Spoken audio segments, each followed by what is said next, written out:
Hello everyone. तो आज का वीडियो थोड़ा सा सीरियस रहने वाला है। सार्केज़म रहेगा लेकिन बीच बीच में आता रहेगा। तो इस वीडियो में मैं अपना कुछ पर्सनल एक्सपीरियंस शेयर करने वाला हूँ। जब मैंने फ़िटनेस की जर्नी स्टार्ट की रही तो ये कोई 2023 की नहीं 2024 की बात होगी। तो मैं अपनी फ़िटनेस की जर्नी बताने वाला हूँ, स्पेशली टू पीपल रिएक्शन। 2024 में मैं बहुत अनहेल्दी हुआ करता था, मतलब मोटा हुआ करता था। जो जी मैं वो खा लेता था। मेरी थिंकिंग ये थी कि लाइफ में एक बार मिली है, मरना वैसे ही है, तो जो टेस्टी मिले वो खा लो। मुझे बिल्कुल नॉलेज नहीं थी कि प्रोटीन इनटेक क्यों ज़रूरी होता है बॉडी के लिए, मैक्रोज और माइक्रोज क्या होते हैं।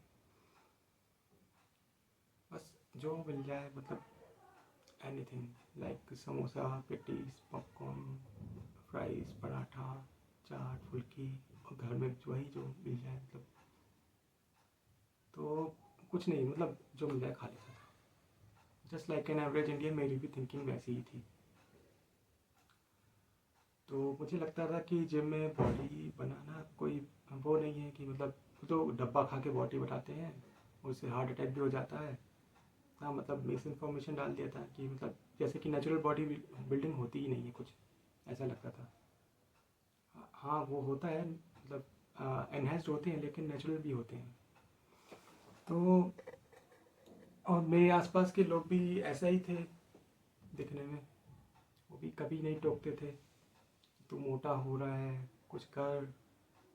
मुझे भी लगता था कि सब चंगा सी, अनटिल मेरे कपड़े फिट होने बंद हो गए।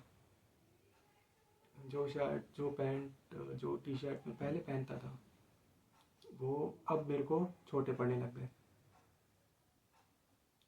और शर्ट भी जो पहले पहनता था इतनी फिट आती थी, अब पहनने लग गया तो नाभि बाहर झाँकने लग जाती है। और कहीं भी जाऊँ तो फिटिंग के कपड़े ना मिले, ओवर साइज टी शर्ट और यही खुली हुई जीन्स पहन के बस वैसे सहारे घूमते रहो बस। कॉन्फिडेंस नहीं था बिल्कुल भी। और आज आज भी पता नहीं है कि नहीं। तो एक दिन मैं अपने ऑफिस गया तो वहाँ के लोगों ने बोला कि आप मोटे हो रहे हो, ये हेल्थ के लिए ठीक नहीं है, मतलब आगे जाके दिक्कत होगी, मतलब। तो मेरे को भी लगा कि हाँ कुछ तो है, मतलब मेरे, मतलब मैं मोटा तो हो गया हूँ पहले से। तो मुझे रियलाइज़ हुआ, तो ऐसे ही पास वाले जिम में जाके गया, मेरे को लगा कि फिर मैंने देखा कि वेट जो है 103 निकला। मुझे लगा कि कार्डियो कर लूँगा, और स्ट्रेंथ ट्रेनिंग क्या होता है, वो तो बॉडी थोड़ी बनानी मेरे को, पेट ही अंदर करना है ना, तो वो तो एब्स की एक्सरसाइज करके भी हो जाएगा। तो ये 2024 की बात है, मई की। तो धीरे धीरे मैंने यूट्यूब पे वीडियो देखना चालू किए। कुछ फेवरेट यूट्यूबर थे, उनके वीडियो देखना चालू किए, डाइटिशियन और फिटनेस एक्सपर्ट के वीडियो देखना चालू किए। तो उनसे एक्सरसाइज की नॉलेज मिली, वहीं से मैंने वर्कआउट स्टार्ट किया। तो वहीं से मेरे को पता चला कि स्ट्रेंथ ट्रेनिंग से अच्छे रिजल्ट नहीं मिलते, मतलब स्ट्रेंथ ट्रेनिंग से अच्छे ही रिजल्ट मिलते हैं। कार्डियो बस से वेट लॉस नहीं होता है।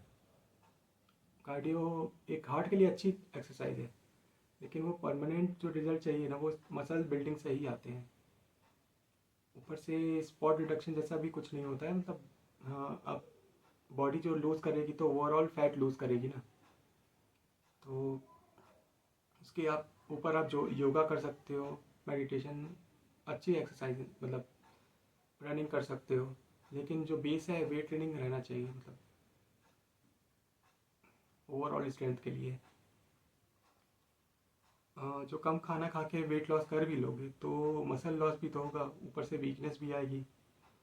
जिम में कुछ मेंबर हैं जो सालों साल कंसिस्टेंट रह के बॉडी बनाते हैं।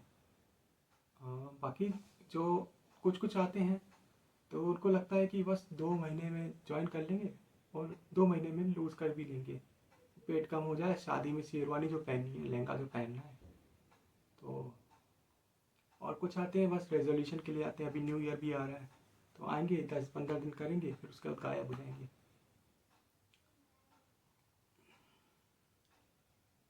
तो हाँ, मैं वही कह रहा था, फैट लॉस होगा तो फेस से भी होगा, आर्म से भी, ग्लूट से भी, थाइस से भी, ना कि बस बैली से।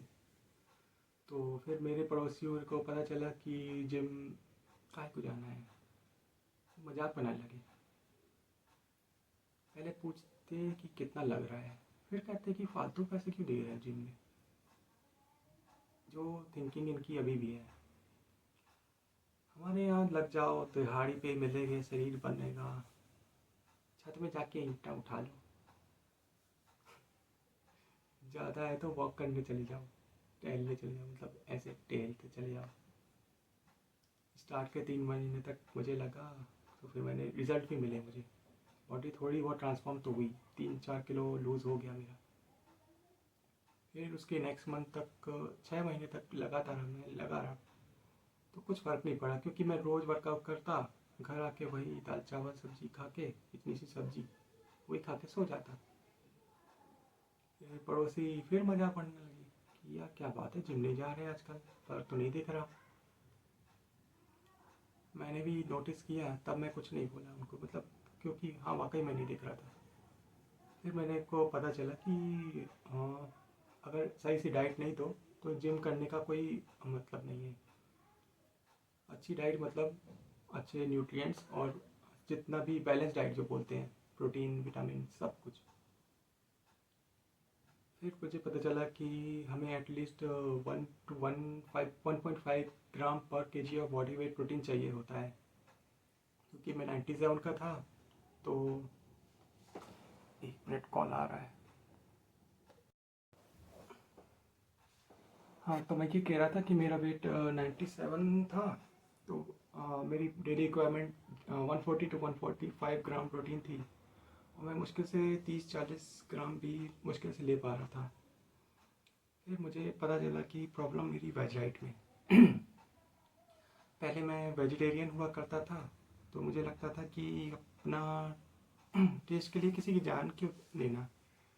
फिर मुझे रियलाइज़ हुआ कि वेज में ज़्यादा ऑप्शन नहीं है प्रोटीन वाले, जो भी है उनकी बायो अवेलेबिलिटी कितनी लो है। फिर मुझे डाइट में चेंजेस करने पड़े। एग्स, चिकन, वे प्रोटीन, क्रिएटिन, फिश, दही, दूध, ये सब ऐड करना पड़ा। 2025 के मिड आते आते मैंने ये सारे आइटम ऐड किए अपने डाइट में, लाइक एग्स, सोया, चिकन, फिश, वे प्रोटीन, दही, मिल्क, ये सब। आज मेरा वेट 90 to 91 के अराउंड है। अभी भी उतनी फिट बॉडी नहीं है पहले जैसे, मतलब पहले से फिट है, लेकिन वैसी नहीं है जैसे बाकियों की होती है। 15% तक मेरा गोल है अभी। अभी मैं 27% की हूँ, लेकिन एटलीस्ट मेरा जो हाँ, अब वो तुम लोग बोलोगे कि यार वेज वाले भी तो बॉडी बनाते हैं, ज़रूरी है क्या जानवर मार लिया।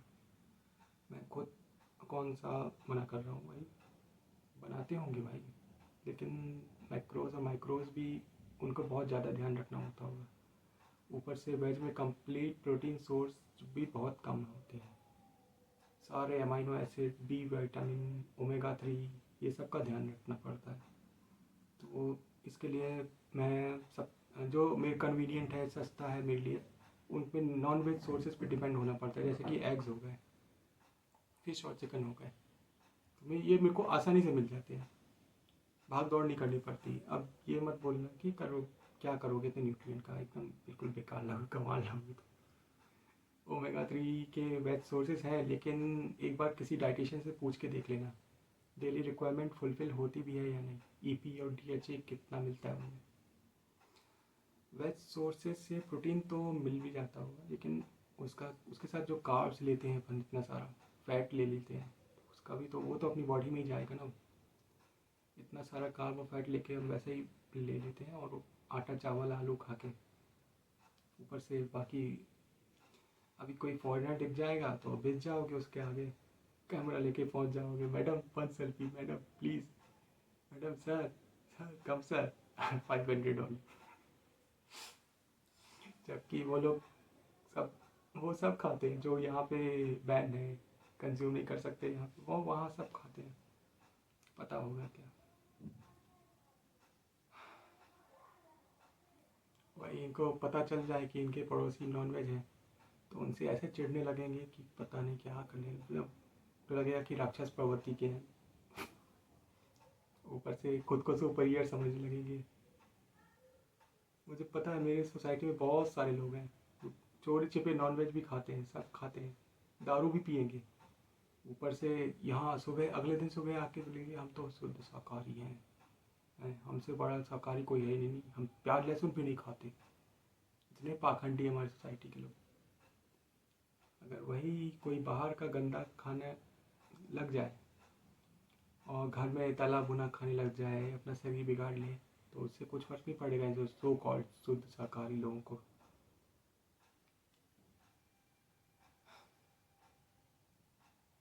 उनको बोलेंगे इसकी मम्मी वाइफ मस्त ख्याल रखते हैं, बिल्कुल घर, मतलब खाते पीते घर का है, हेल्दी है। अगर कोई मोटा अगर भी घूम रहा हूँ तो बोलेंगे हेल्दी है, पर जबकि कितनी बीमारियों को इनविटेशन दे रहा होगा उसको खुद नहीं पता होगा। इंडियन ही इंडियन के साथ रेसिज्म करते हैं बाहर, तो बाहर वालों को क्या ही बोलें। अगर इतनी ही दया करुणा है इस देश में, इंडिया में, तो गौ माता को देख लो क्या हालत कर रखी है। जब मिल्किंग करना बंद हो जाए तो उसको कैसे सुखा के बिल्कुल बाहर छोड़ देते हैं रोड पे, जा बेटा कचरा खा।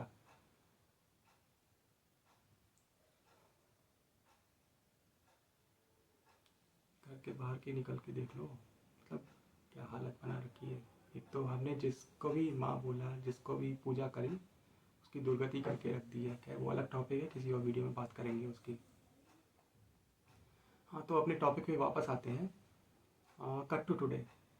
आज लोग एक्सेप्ट भी करने लगे कि मुझ में पहले से चेंजेस आए हैं, लेकिन आज भी कुछ लोग बोलते हैं कि क्यों फालतू में पैसे दे रहे हो।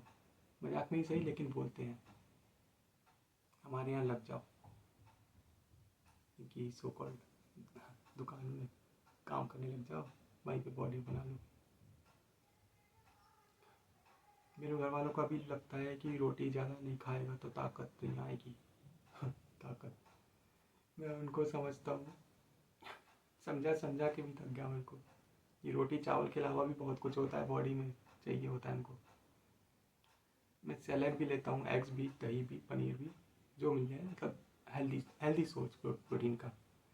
इस सब के बाद थोड़े से दाल चावल ले लेता हूँ, तो उनको लगता है कि इतना कम ले रहा है, इनको कमज़ोर पड़ जाएगा।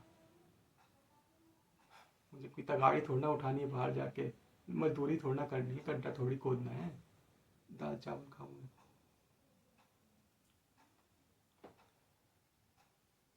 मेरा तो सेटिंग जॉब है बाहर, मतलब अभी जाके काम करने लग जाऊँगा मैं, तो मुझे इतने ज़रूरी थोड़ी है कि मतलब इतना सारा कार्ब खाऊँ मैं। मतलब ऐसी ऐसी डाइट चाहिए ना जो मुझे सुलाए ना, जगा के रखे। मेरे घर वालों को लगता है जो हम बचपन से खाते आए हैं, वही दाल चावल खाते आए हैं, ऊपर से थोड़ा सा घी डाल देते हैं, तो उसमें लगता है कि हेल्दी हो क्या खाना। डाइट का मतलब इन लोग समझते ही नहीं। डाइट का मतलब अपनी रेगुलर मील में चेंजेस करने होते हैं। इनको लगता है कि बस डाइट कर रहा है तो मतलब खाना ही नहीं खा रहा है, कमज़ोर हो रहा है। और कुछ को लगता है कि पेट कम बिल्कुल मत करना, अच्छे नहीं दिखोगे। मैं बोलता हूँ ऐसा क्यों? मैं आपको पता है, मतलब जो हमारे यहाँ आते हैं वो 100, 150, 200 केजी की लिफ्ट कर लेते हैं। उनका फैट परसेंटेज देखना मेरे से 10% कम है उनका। वो बोलते हैं फैट परसेंटेज कुछ नहीं होता। फिर मैं समझ गया इसके आगे क्या बोलने वाले हैं। इनको कितना भी समझा लो, भैंस के आगे बीनी बजेगी। अभी भी है थोड़ा बहुत बेली फैट मेरे में, इसकी वजह से मैं डबल एक्सेल से एक्सेल में नहीं आ पा रहा हूँ। स्ट्रगल क्यों कर रहा हूँ मैं पिछले वीडियो में बता चुका हूँ।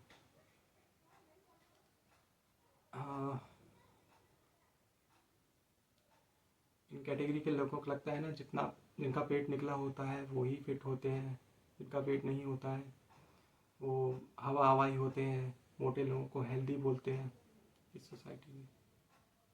मतलब बियॉन्ड रिपेयर है ये सोसाइटी में, कुछ नहीं हो सकता इनका। खुद भी लल्लू रहेंगे और दूसरों को भी, अपने बच्चों को भी लल्लू ही बनाएंगे। न्यूट्रिशन की खुद को नॉलेज भी नहीं है, लेना भी नहीं चाहते, और दूसरे ले भी रहा है और हेल्दी खाना खा भी रहा है, तो उससे भी दिक्कत है इनको। अगली जनरेशन को भी वैसे ही बनाना चाहते हैं। और एक और कैटेगरी के लोग हैं मेरे पड़ोस में, वो ये बोलते हैं कि आप कहीं बाहर नहीं निकलते, इनके बाहर निकलने का मतलब पता है क्या, कि बाहर निकल के इनके साथ गप्पे लड़ाओ, फेंको और मस्त पैग लगाओ इनके साथ। अगर मैं बाहर निकल के दोस्ती बना भी लूँ तो मुझे इनके साथ वही है, घूमना फिरना पड़ेगा, सब वही है।